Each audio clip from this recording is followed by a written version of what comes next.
En matière de jeu de rôle, on manque pas de métaphores. C'est bien pratique pour expliquer des trucs. Comment vous présentez le jeu de rôle en tant que concept? Par exemple, est-ce que vous dites, tu vois, c'est comme un jeu de société, sauf que c'est comme un film, sauf que c'est machin. Vous voyez, quand on fait ça, c'est compliqué. Donc, on va se servir de métaphores. Une bonne partie de jeu de rôle, c'est comme un repas de famille. On essaye de faire en sorte que tout le monde discute ensemble et que la conversation avance sans se prendre les pieds dans le tapis. En fait, j'ai trouvé une métaphore que je trouvais sympa et que j'avais envie de vous partager aujourd'hui à propos du bac à sable et de l'improvisation. Mais avant ça, j'aimerais passer un petit message de remerciement à notre sponsor du jour, Norvé MDR. Non, en fait, je voulais juste remercier Ukevial, Buck Rogers, Akibi et Mr. Moon qui ont soutenu récemment sur Tipeee et aussi tous les autres qui le font depuis un moment déjà maintenant. Merci de votre soutien pour la chaîne. D'ailleurs, je double remercie ceux qui ont continué à soutenir la chaîne sur Tipeee au moment où je faisais moins de vidéos et tout. Et d'ailleurs, à ce moment où je faisais moins de vidéos, etc., parce que c'était les vacances en gros, j'ai commencé à faire un blog. Peut-être que vous n'êtes pas encore allé voir. Si vous le souhaitez, vous pouvez aller voir. Et dans ce blog, bon bah voilà, j'ai partagé des trucs et tout. Je vais continuer à en partager. Mais la plupart des articles que j'ai écrits pour le moment, ils font plus ou moins partie d'un même récit. Récit qui consiste à essayer d'identifier les trucs, les stratégies, les méthodes que j'ai eu tendance à utiliser pour faire les campagnes qui, de mon point de vue, ont le mieux marché. Donc en fait, ça couvre pas la méthode ultime pour faire du jeu de rôle, vous voyez, mais c'est plus un truc a posteriori de me dire c'est quoi les campagnes qui m'ont vraiment plu, celles qui sont allées le plus loin, qui correspondaient le plus en fait à ce que j'ai envie de proposer dans une partie de jeu de rôle, et essayer d'en extraire la substantifique moelle. C'est-à-dire que en faisant une sorte de rétrospective, essayer de prendre les trucs qui marchent. Et ça veut pas dire que c'est les seuls trucs que j'utilise, ça veut pas dire que c'est parfait non plus d'ailleurs. C'est vraiment juste une analyse a posteriori de ok, dans cette campagne-là, qu'est-ce que j'ai kiffé et comment est-ce que je m'y suis pris grosso merdo. Donc souvent, les campagnes que j'ai kiffées, elles avaient un aspect bac à sable, c'était plus ou moins un long bac à sable, elles étaient plus ou moins longues. J'ai appelé ça mes grandes campagnes, mesdames et messieurs. Et ouais, souvent en fait, ces campagnes-là, il y avait une map, je savais à peu près globalement tout ce qui se trouvait sur la map. C'était quelque chose que j'avais créé, même si ça n'avait pas vocation à être parfaitement original. Vous voyez, il y avait vraiment des inspirations grossières, ça on s'en fout. En gros, c'était je pose des trucs, des concepts que j'aime bien et tout sur une map, et ensuite quand les joueurs ils vont dans des endroits et tout, ben, je suis capable d'improviser. On n'est pas forcément fixe, etc. Mais globalement, on propose une sorte d'open world. Une sorte d'open world, oui, mesdames et messieurs, un cadre dans lequel on peut se déplacer. Il y a des personnages, il y a des lieux et tout. C'est ça que j'aime bien dans mes campagnes. J'aime bien avoir le sentiment de maîtriser ce cadre, etc. Et donc, à chaque fois, évidemment, il y a eu des choses différentes qui ont été faites dans ces campagnes. Mais il y a aussi des points communs qui ont fait que ça a bien marché. Et donc, dans ces articles de blog, j'essaie de développer là-dessus. Donc vous pouvez aller voir ça. Et dans mon dernier article là que j'ai fait, j'ai trouvé une métaphore sympa que j'avais envie de vous partager et de décortiquer dans cette vidéo. Il s'agit de la métaphore du jongleur. Donc ça a un peu à voir avec l'improvisation et le bac à sable. Dans le bac à sable, qu'est-ce qu'il faut préparer et qu'est-ce qu'on improvise? Qu'est-ce qu'on met derrière le bac à sable? On ne va pas répondre à la question qu'est-ce qu'on met derrière le bac à sable parce que c'est à chaque fois un débat complètement useless. Mais grosso modo, déjà de base, qu'est-ce qu'on a besoin de préparer? Est-ce que j'ai besoin de préparer quelque chose? Ou est-ce que je peux tout improviser? Oui, je pense que je peux tout improviser, même une campagne entière, potentiellement. Est-ce que c'est stylé? Est-ce que c'est mieux d'improviser que de préparer? Ça vous regarde, on s'en fout.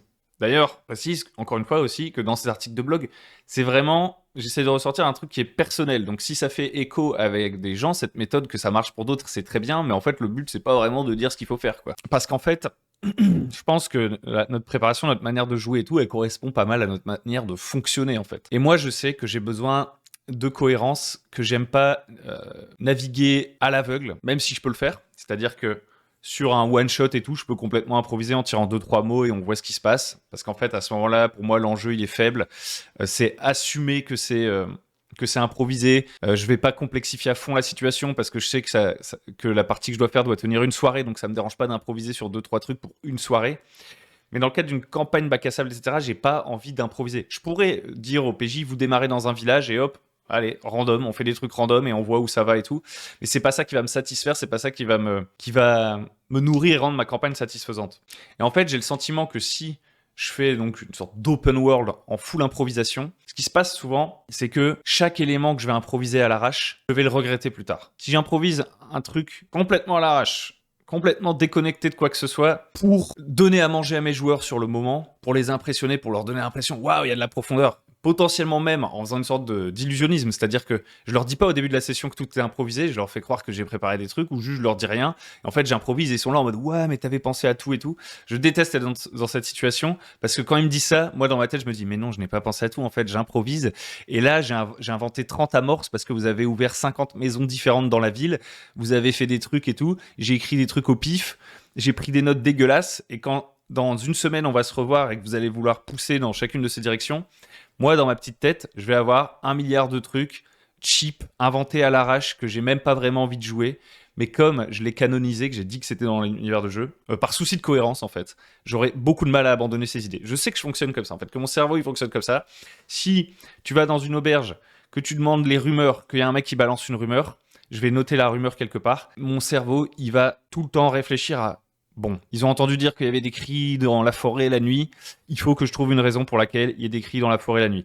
Et le problème, c'est que si j'improvise trop de trucs comme ça, je vais me cramer le cerveau. Je vais me cramer le cerveau. Et je vais me retrouver, en fait, c'est là que la métaphore intervient, à jongler, à devoir jongler, en fait, avec trop d'idées en même temps. Si je produis en permanence des amorces, du foreshadowing, des indices, des détails, mais qui ne sont reliés à rien, je produis du travail pour plus tard. Parce que je vais vouloir le rendre cohérent.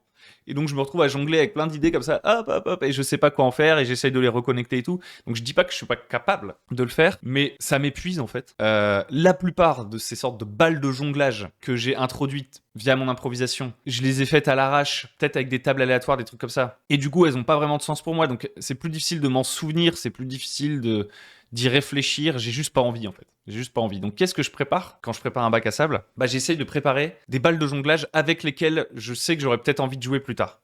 C'est ça l'idée. Le but, c'est pas, et ça a été une autre erreur que j'ai pu faire, c'est pas de partir du principe que tout ce que j'écris sur mon univers, sur mon bac à sable, sur les lieux, sur les personnages, c'est forcément canon, et c'est dès le départ la réalité de mon univers. Que ça existe en fait dans la fiction, dans les backstage, vous voyez, dans les coulisses de l'univers. Donc on pourrait dire qu'il y a deux extrêmes. Tiens, étonnant, à chaque fois qu'on explique un truc, on prend deux extrêmes et on dit que c'est le milieu qui est bien. Mais en gros, il y a j'ai rien, séance 1, j'invente des trucs parce que les PJ font des trucs, et donc j'invente des trucs sur l'univers.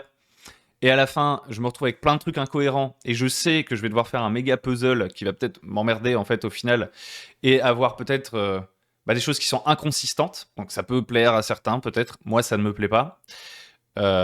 Extrême inverse, on va dire une sorte de truc ultra codifié, ultra écrit, sur lequel je me suis beaucoup investi en fait. Il y a vraiment une question d'investissement là-dedans. Je me suis beaucoup investi émotionnellement, j'ai investi beaucoup de mon temps à définir chaque lieu, à écrire un petit paragraphe sur chaque lieu, à mettre une musique pour chaque endroit, à faire des maps, à faire des trucs, à faire des milliards de relations entre des personnages et tisser une toile, etc. Et en fait, ça me prend énormément de place dans ma tête. Dès que les PJ commencent à faire bouger un truc, je suis en mode oula, s'ils font bouger petit potard A, ça fait une réaction en chaîne sur tout mon univers, alors qu'est-ce qui se passe? Et entre chaque séance, je suis pas en train d'essayer de rassembler un puzzle, vous voyez, des pièces qui n'ont rien à voir entre elles.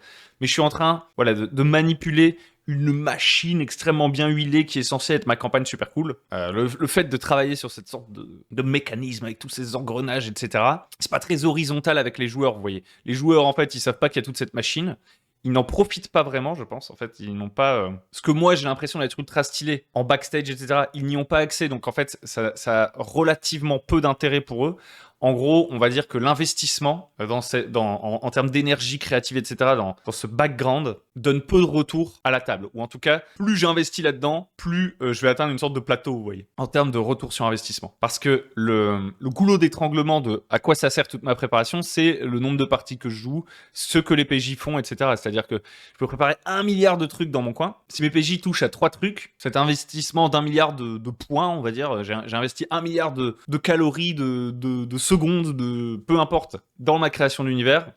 Et à ma table, on va finalement avoir un retour sur investissement. Ce à quoi on va toucher, c'est peut-être 1000 points. Voilà, je dis un truc au pif, c'est 1000 points, vous voyez.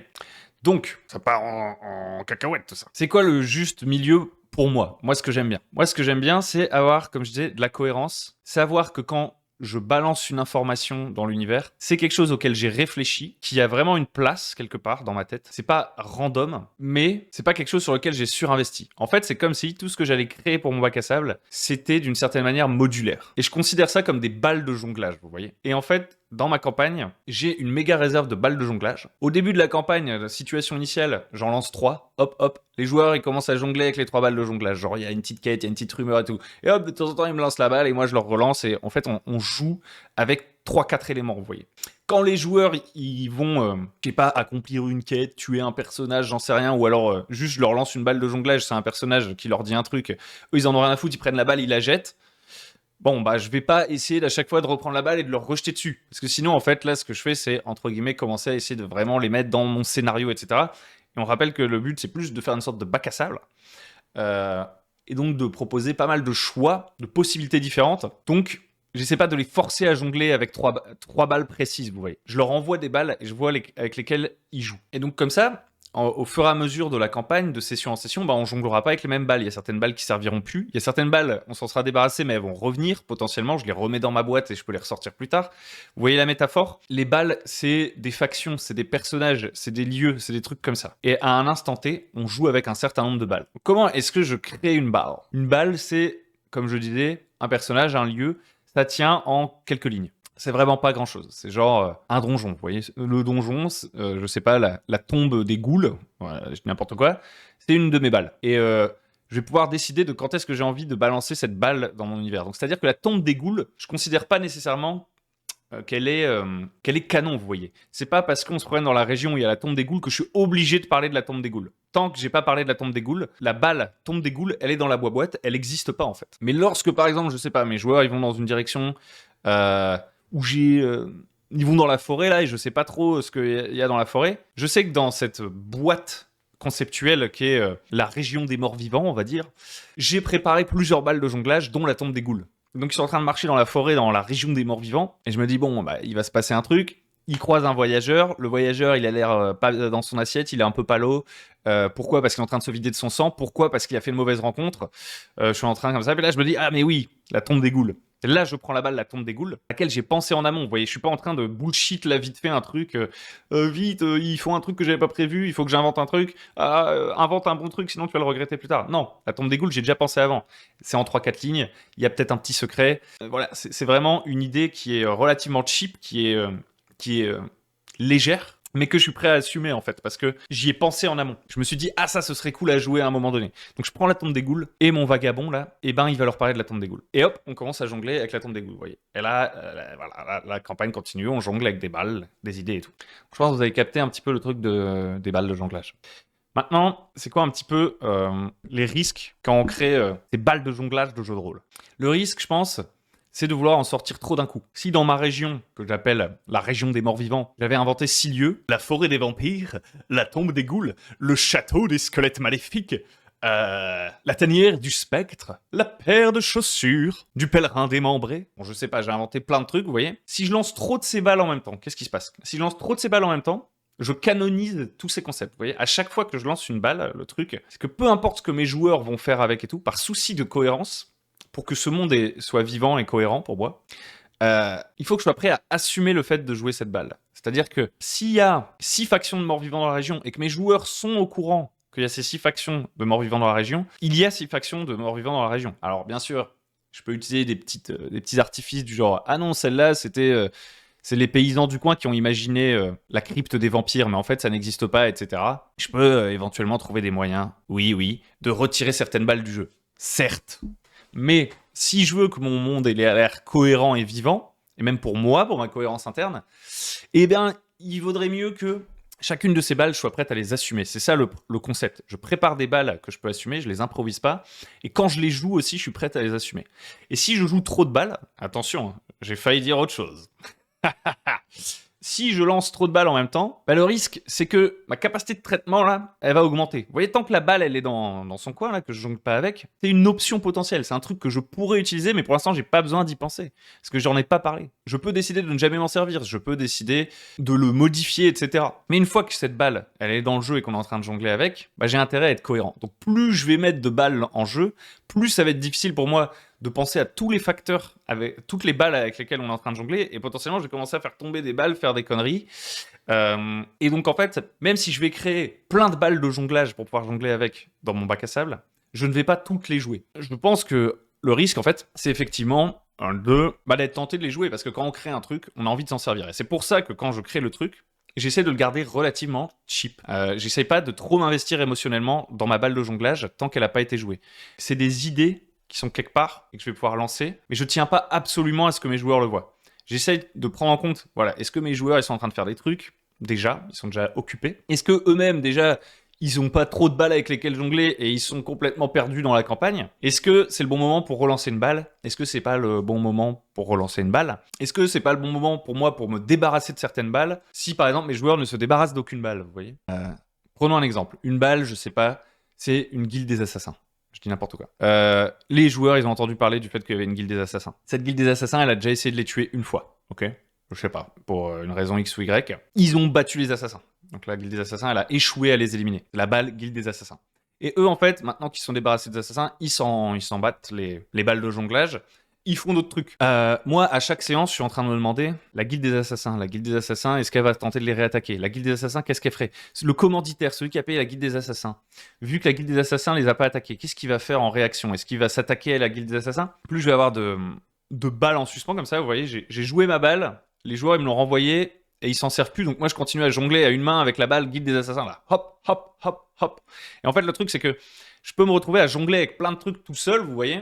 Et il va falloir que je m'en débarrasse. Je vais pas les garder de côté pendant 50 000 ans parce que ça me consomme de l'énergie. Donc je vais me dire, ok, la guilde des assassins, on va s'en débarrasser une bonne fois pour toutes. Il faut soit qu'il y ait une attaque massive de la guilde des assassins. La première attaque a pas marché, cette fois-ci ils attaquent comme des bourrins avec leur chef est là et tout. Comme ça, si les PJ, les PJ vont devoir prendre en fait ce problème et résoudre entre guillemets cette balle de jonglage.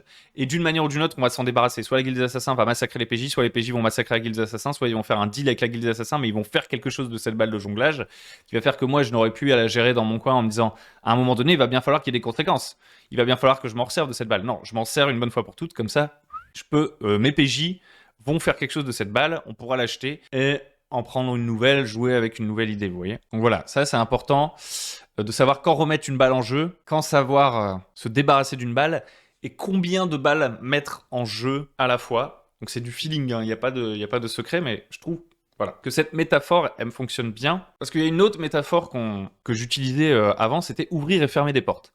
En fait, ouvrir et fermer des portes, je trouve que ça correspond moins à la réalité de ce que c'est que de mener une campagne complexe en bac à sable avec des choses qui sont interactives. Des portes, c'est des choix, en fait. Donc à un moment donné, oui, la porte, ça peut fonctionner. Genre, je suis dans une auberge, et il y a, je dis n'importe quoi, 3 personnes qui me donnent des quêtes, voilà, pour faire simple. Et donc c'est 3 portes, vous voyez. Et moi je peux choisir de faire une de ces quêtes, ou je peux choisir de ne pas faire une de ces quêtes. Et je peux ouvrir la porte d'une quête et décider de la faire. Mais dans cette métaphore, je trouve qu'il y a moins le côté, une fois qu'une idée est en jeu, elle doit persister, ouais. Vous voyez? Sinon, c'est un peu du gras, c'est un peu plus gamey, vous voyez, cette idée de porte. Savoir qu'il y a 3 quêtes et que je peux en choisir une parmi les 3 et que si celle que j'ai choisie, c'est celle qui va donner lieu à la suite de la campagne et les autres, on s'en fout, ça rend pas le monde vivant, vous voyez. Ça, je trouve que la métaphore ne fonctionne pas. Pour que le monde y soit vivant, en fait, il faut que les choses soient en mouvement. C'est pour ça que la balle de jonglage, ça marche bien. Quand vous avez plusieurs factions, plusieurs personnages, plusieurs trucs qui sont en train de se passer, ils sont en mouvement et c'est pour ça que vous jonglez avec. Ils sont tout le temps en train de faire des trucs. Et donc c'est là qu'on comprend bien que si on a trop en même temps, on va finir par en faire tomber et que ça va être le carnage. Un autre truc sur lequel il faut être prudent selon moi, c'est à pas commencer à trop jongler avec des balles tout seul. Parce que ça aussi, en termes de capacité de traitement, c'est compliqué. Dans la Shadow March 2, à la fin de la campagne, la partie d'ailleurs où je m'étais plus vraiment sur YouTube parce que justement je me disais oula, si je leur raconte comment ça se passe dans ma tête en ce moment, ça va être impossible à suivre. J'avais vraiment pas le courage de vous expliquer parce que concrètement, dans mes réflexions, dans mes tribulations, ça se dit ça? Ouais, mes tribulations de MJ sur cette fin de campagne, j'avais l'impression de jongler tout seul. C'est-à-dire que les PJ étaient dans une ville où j'avais prévu plein de factions, plein de balles de jonglage, là, plein de trucs. Sauf que l'erreur que j'ai faite, c'est au lieu de dire toutes ces idées que j'ai pour la ville sont des balles optionnelles qui n'existent pas pour le moment, dès qu'ils sont arrivés en ville, dans ma tête, je me suis dit, ok, maintenant je joue toutes les factions dans l'ombre. Peu importe ce que les PJ font, l'agenda des factions avance. Donc c'est comme s'il y avait un calendrier, vous voyez, le temps passe, et il y a je sais pas, il y avait peut-être une douzaine de factions, hein, avec un ou deux personnages par faction qui ont envie de faire des trucs et tout. Et dans ma tête, à chaque séance, je me disais, bon, les PJ, ils ont fait ça, ok, très bien. Et qu'est-ce qu'elles ont fait, mes 12 factions, pendant ce temps-là? Alors que les PJ, des fois, n'étaient même pas conscients de l'existence de ces factions. Et en fait, je jonglais avec ces 12 factions tout seul. Vous voyez, la balle n'était pas en jeu avec les PJ. Hop, allez, vas-y, la guilde des assassins. Allez, oh, bien joué, très beau, très belle figure avec cette barre. Non, en fait, j'étais en train de jouer tout seul à Crusader King. Et ça n'avait aucun intérêt pour la campagne. Et donc, c'est pour ça que l'histoire de la balle de jonglage, je trouve ça intéressant aussi. Parce que tant que la balle elle est dans la boîte, on ne joue pas avec. Si je disais que c'est du background, ou si je disais que c'est des intrigues secondaires, etc. Pour mon petit cerveau, là, ça donne déjà trop d'importance à ces trucs. Me dire que c'est une balle de jonglage et décider de m'en servir ou non à un moment donné, c'est vraiment partir du principe que cette balle ne sert à rien tant que j'ai pas décidé de la jouer. À partir du moment où vous voyez les trucs que vous préparez comme des balles de jonglage, vous pouvez en créer autant que vous voulez. Vous pouvez en créer autant que vous voulez. Et d'ailleurs, je vais vous proposer un petit défi. Si vous le voulez bien. Un truc que j'ai fait en fait là pendant les vacances, j'y reviens juste après, c'est de préparer un bac à sable. Donc j'avais fait un truc qui s'appelait le guide du bac à sable blabliblou là, à un moment donné. Donc c'était une méthode pour préparer un bac à sable. Il y a des trucs dans cette méthode qui sont trop selon moi ou que j'aurais dit autrement à l'époque et tout. Vous pouvez aller voir pour vous en inspirer. Et ce que je vous recommande plutôt pour essayer de réaliser ce défi, c'est d'aller voir du coup les articles de blog. L'idée pour préparer ce bac à sable, c'est vous voulez préparer une campagne. Donc vous choisissez à peu près la taille de votre bac à sable, ok. Vous réfléchissez à des zones, ok. Vous découpez, je sais pas moi, une île, un royaume, en 4, 5, 6 zones, à vous de voir, peu importe.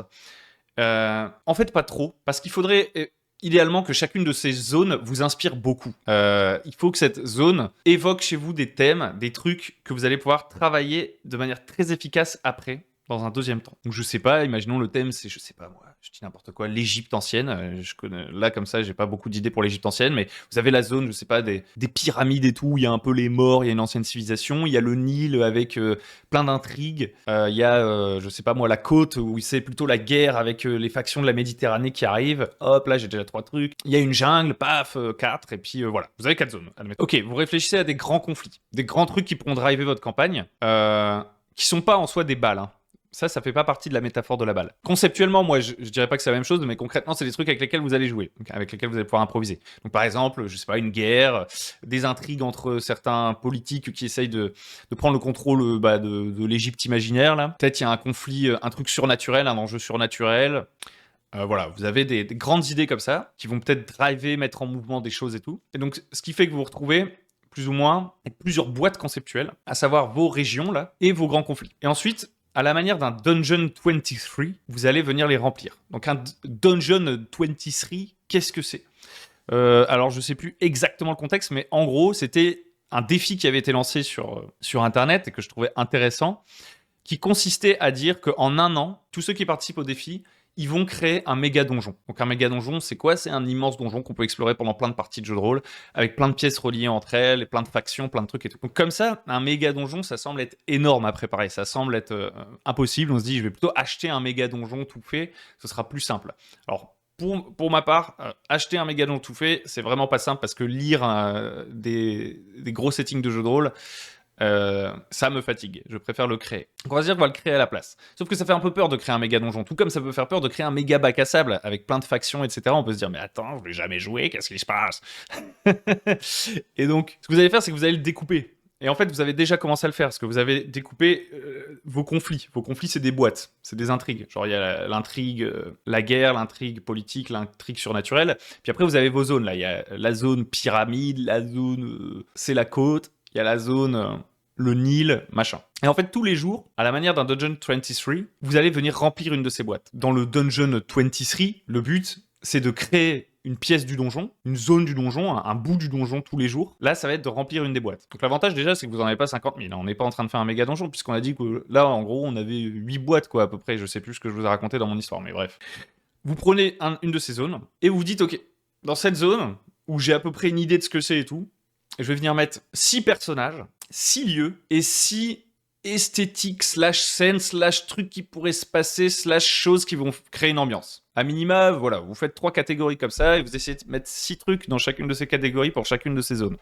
Bien sûr, vous pourriez faire plus, bien sûr, vous pourriez faire moins. Mais si vous commencez à faire une méga liste longue comme le bras, a priori, ça va être plus difficile de faire ça tous les jours et de trouver le temps de le faire. Et puis peut-être qu'en ayant une structure trop complexe, vous allez buter ou vous sentir obligé de créer un truc pour répondre à ce cahier des charges. Donc en fait, il vaut mieux se créer une sorte de cahier des charges assez simple. Franchement, 6 personnages, 6 lieux, 6 machins, ça va. Et si vous avez bien pensé votre boîte en amont, que la boîte conceptuelle, la région, vous étiez déjà en mode mais ouais, mais si les joueurs ils vont là, je vais pouvoir mettre cette ref là, que vous avez eu le temps d'y penser, etc.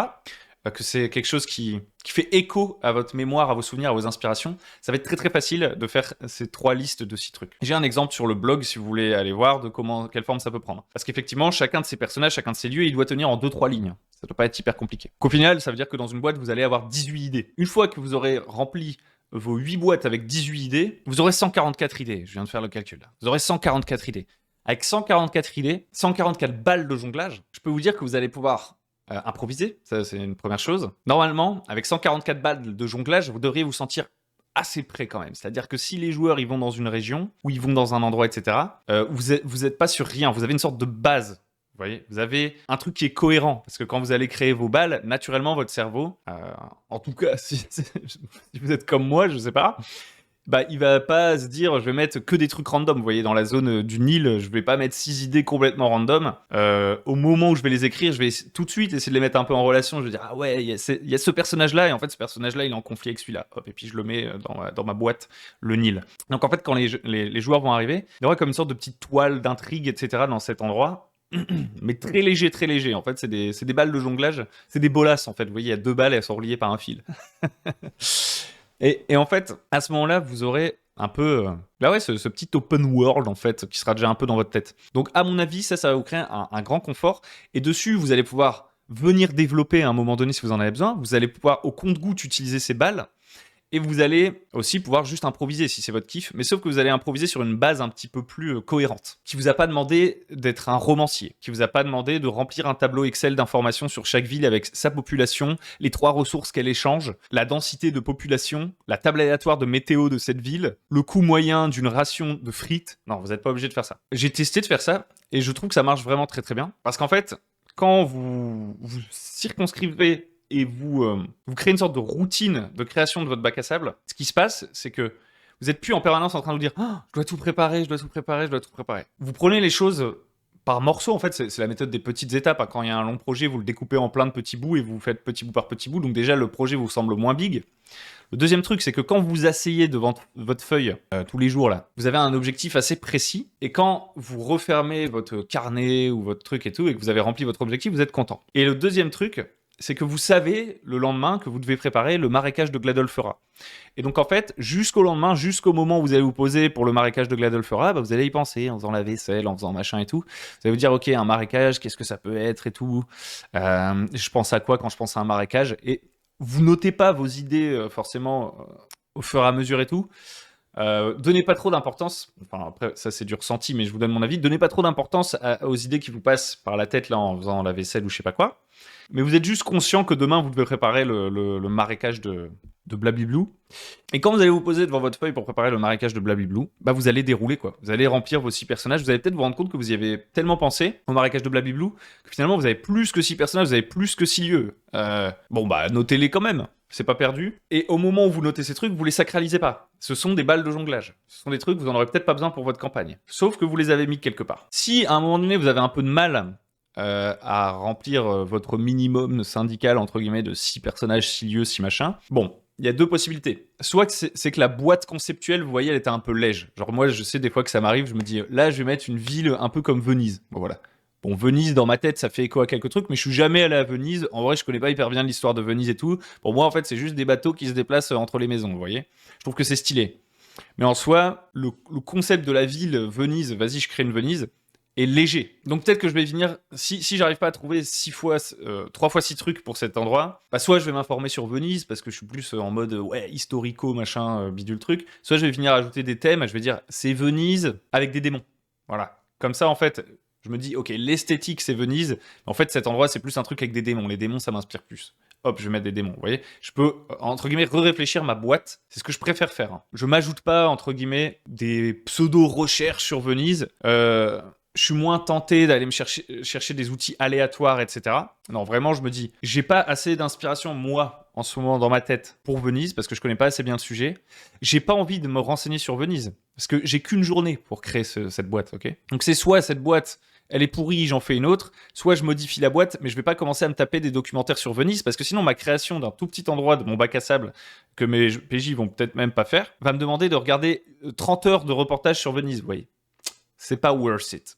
Ça ne fonctionnera pas dans la méthode que je suis en train de vous expliquer. Donc je vais préférer y accoler des nouveaux thèmes. Après, si vous manque genre juste 2-3 petites idées, vous pouvez utiliser des tables aléatoires, vous pouvez utiliser ChatGPT. En fait, vous faites comme vous voulez hein, pour remplir votre truc, ça vous regarde.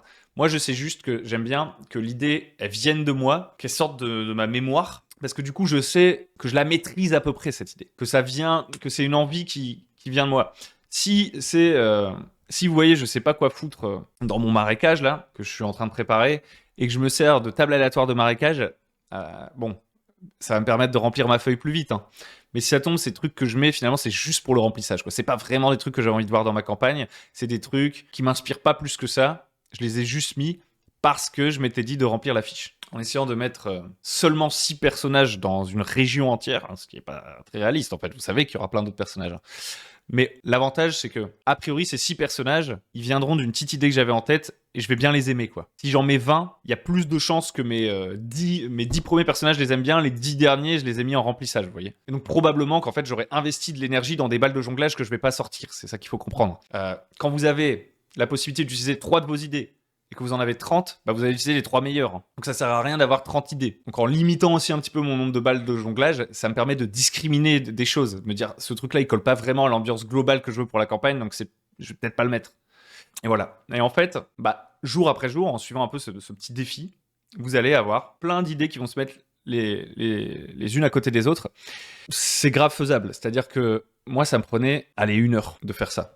Donc 1 heure, ça peut être beaucoup. Hein. Et quand je dis 1 heure, c'est plutôt la limite large. C'est-à-dire qu'en général, ça me prenait plus genre 30-40 minutes. Bon, ça peut être beaucoup. Vous pouvez peut-être pas faire ça tous les jours, j'en sais rien. Je sais pas ce que c'est votre life. Si vous avancez d'une boîte par semaine, c'est vrai que ça renvoie votre campagne à beaucoup plus tard. Et peut-être que vous allez vouloir trouver un autre moyen de faire qui vous correspond plus, j'en sais rien. Mais le défi, sinon, il est pas ouf. Et en fait, ce que je trouve aussi intéressant dans ce défi, de préparer toutes ces balles de jonglage avant de commencer la campagne, c'est que vous n'avez pas la pression, vous voyez. Quand mes PJ ils commencent dans une ville, si j'ai préparé que la ville, c'est-à-dire ce qu'on dit souvent start small, commencer petit, préparer juste les trucs accessibles aux PJ, et qu'à la fin de ma séance, ils décident d'aller dans une région à côté, moi j'ai juste écrit ouais c'est un marais quoi. Moi ça me met dans une sorte d'inconfort, même si j'ai maintenant 1 semaine avant la prochaine session pour préparer ce marais, j'ai une pression. Genre, je me dis, oula, ils vont aller au marais. Il faut que tu trouves absolument une idée pour le marais. T'as pas du tout pensé au marais. Ils savent qu'il y a un marais maintenant. Qu'est-ce que tu vas mettre dans le marais? Vous voyez, mon cerveau, il est pas dans le même état d'esprit que quand j'étais en mode, dans ma campagne, il y aura un marais à un endroit. Qu'est-ce que je pourrais mettre dans ce marais? Quand je dois préparer pour la semaine prochaine, j'ai une pression largement supérieure à quand je me dis, je dois préparer un bac à sable entier. Tant que j'ai pas lancé la campagne, finalement, tout ce que je prépare là dans mon bac à sable, c'est des idées, ça fuse et tout. C'est pas... je le crée pas dans l'urgence en fait, c'est simple. Je suis moins efficace pour créer des trucs que j'aime bien, que je trouve stylés, que je maîtrise dans l'urgence. Je peux le faire, mais ça me crée une sorte de stress. J'ai moins l'impression d'être en maîtrise. Et puis j'ai l'impression d'être un peu obligé. Comme j'ai dit qu'il y avait un marais, il faut que je prépare des trucs dans un marais, vous voyez. C'est pas je suis en train de préparer mon truc et je me dis, dans ma campagne, il y aura un marais et tout. Qu'est-ce qu'il pourrait y avoir dans le marais? Ça pourrait être trop stylé et tout. Ouais, il pourrait y avoir une intrigue qui va être reliée à un autre truc et tout. Je suis pas dans ce kiff-là. Je suis juste en mode, la semaine prochaine, ils vont dans le marais où là, j'ai rien préparé. C'est pas le même état d'esprit. Si l'avantage, c'est que, bien sûr, comme le fameux marais, vous y avez pensé en avance, sans l'avoir développé de fond en comble, vous pouvez déjà faire du foreshadowing, c'est-à-dire mettre des indices de ce qu'il y aura dans ce marais, parce que vous savez que vous avez préparé des trucs pour le marais. Donc quand les PJ vont chercher des rumeurs, ils vont ouvrir des lettres, ils vont parler avec des paysans, je sais pas quoi, vous allez pouvoir leur lancer des accroches vers le marais en sachant que c'est pas du bullshit. C'est pas juste vous inventer des rumeurs là à l'arrache en mode allez, laquelle ils vont prendre et ensuite j'improvise. Donc vous n'êtes pas dans le même état d'esprit en fait, tout simplement. Alors peut-être, je vais terminer là-dessus, peut-être que vous, de 1, vous voulez pas faire un bac à sable comme ça. Peut-être que de 2, vous adorez la pure improvisation, quitte à ce que ce soit bancal et quitte à ce qu'on se dise ouais c'est un peu bullshit et tout, c'est un peu n'importe quoi, mais on rigole, c'est marrant. Peut-être que vous êtes ultra fort en improvisation. Peut-être que vous êtes ultra fort en manipulation. C'est-à-dire que vous faites croire à vos PJ que vous savez des trucs, et en fait, vous faites tout pour les emmener là où vous avez envie de les emmener. Du coup, les autres idées un peu pourries auxquelles vous aviez réfléchi, hop, on les jette sous le tapis et tout. Il y a plein de manières de faire. Moi, je suis un peu en mode, j'adore être cohérent envers moi-même, créer des trucs. Quand les PJ, ils entendent parler de ces trucs, ils ont l'assurance et ils ressentent le fait que ah putain, il a pensé à ça, ok, ça pourrait être intéressant d'aller voir. Et moi, je me dis, eh oui, j'y ai pensé, etc. Je ne suis pas en train de vous de vous faire croire que je suis fort. J'ai juste préparé 2-3 trucs. Je préfère être dans cet état d'esprit, que mes joueurs ils sachent aussi que je suis dans cet état d'esprit, parce que le fait de le dire comme ça, je sais que les gens avec qui je joue, a priori, ils vont être au courant. Est-ce que c'est un complot à triple tiroir? Est-ce que je suis en fait en train de les manipuler? Est-ce qu'en fait, quand je fais ces vidéos, c'est pour faire croire à mes joueurs que je prépare des trucs, ils voient la vidéo, ils font « Ah, quand même, on a de la chance, Hugo, il prépare plein de trucs, alors qu'en fait, je ne prépare rien. » Vous pouvez tester, juste déjà, pensez la méthode des balles de jonglage. Est-ce que ça vous parle? Est-ce que ça vous aide? Moi, je sais que depuis que j'ai trouvé cette métaphore, ça m'aide. Ensuite, est-ce que vous avez envie de faire le défi là?